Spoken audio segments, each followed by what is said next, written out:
بسم اللہ الرحمن الرحیم۔ معزز ناظرین، آئیے آج ہم لوگ چوتھا پارہ رکوع نمبر 2 سورہ آل عمران رکوع نمبر 11 سے پڑھنا شروع کر رہے ہیں۔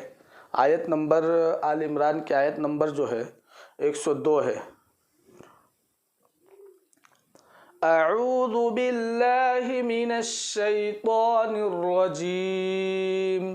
بسم اللہ الرحمن الرحیم۔ یا ایہا الذین آمنوا اتقوا اللہ حق تقاتہ ولا تموتن الا وانتم مسلمون، واعتصموا بحبل اللہ جميعا ولا تفرقوا، واذكروا نعمة الله عليكم إذ كنتم أعداء فألف بين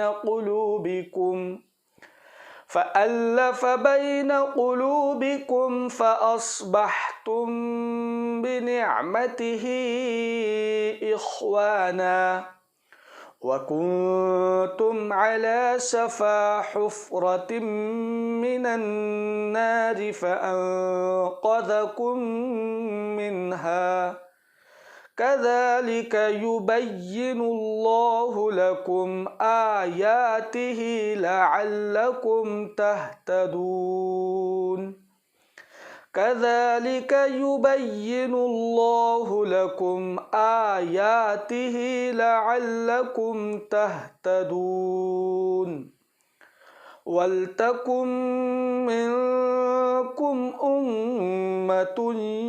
يدعون إلى الخير ويأمرون بالمعروف وينهون عن المنكر، وأولئك هم المفلحون، ولا تكونوا كالذين تفرقوا واختلفوا من بعد ما جاءهم البينات، وأولئك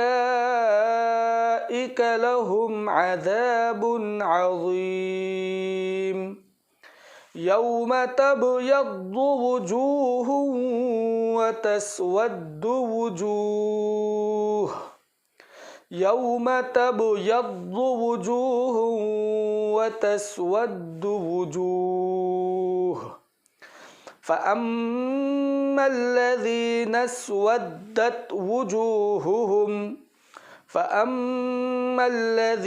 اسودت وجوههم، دیکھیے یہاں پر وجوہ، پھر یہاں پہ وجوہ رکیں گے تو وجوہ وتسود وجوہ، اور یہاں پہ بھی وجوہہم، تو ان تینوں جگہ بسا اوقات ایسا ہوتا ہے جو پڑھنے والے ہوتے ہیں تو وہ اس کو واو کو، تینوں جگہ جو ایسی جگہ واو آتے ہیں تو اس واو کو حمزہ پڑھ دیتے ہیں، وجوہوں یا وجوہہم، اس طرح سے پڑھ دیتے ہیں جو کہ صحیح اور درست نہیں ہے، بلکہ اس کو وو پڑھنا، وی اور او وو جو بنتا ہے او نہیں پڑھنا ہے، جیسے یو کے ساتھ پڑھ دیں گے تو او ہو جائے گا، تو یہ غلط ہے، یا پھر اور بھی کوئی بھی دوسرا حرف سے جیسے ای ہے، اے ہے، تو یہ سارے غلط طریقے ہو جائیں گے، بلکہ وو پڑھنا، وو جیسے اس میں آتا ہے یا را لا وا، ہندی میں یا را لا وا، تو وا کے اندر چھوٹی او کی ماترا لگانا ہے تو وہ بنے گا، اور اگر انار کا، آم کا، املی کا، ایک کا او، اگر یہ او پڑھتے ہیں تو پھر وہ غلط ہو جائے گا، یہاں پر وہ الو کا نہیں ہے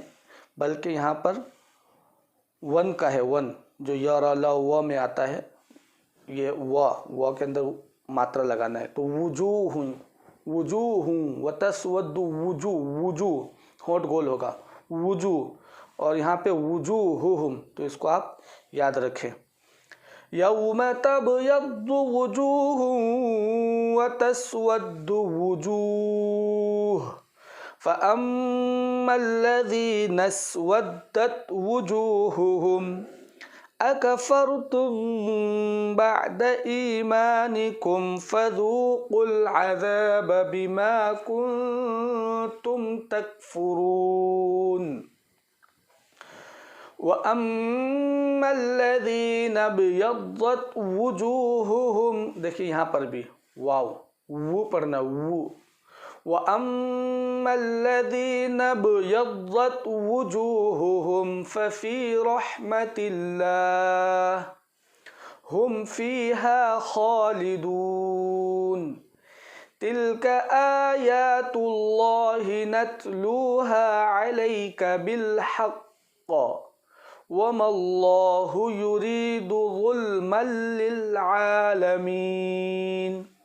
وَمَا اللَّهُ يُرِيدُ ظُلْمًا لِلْعَالَمِينَ وَلِلَّهِ مَا فِي السَّمَاوَاتِ وَمَا فِي الْأَرْضِ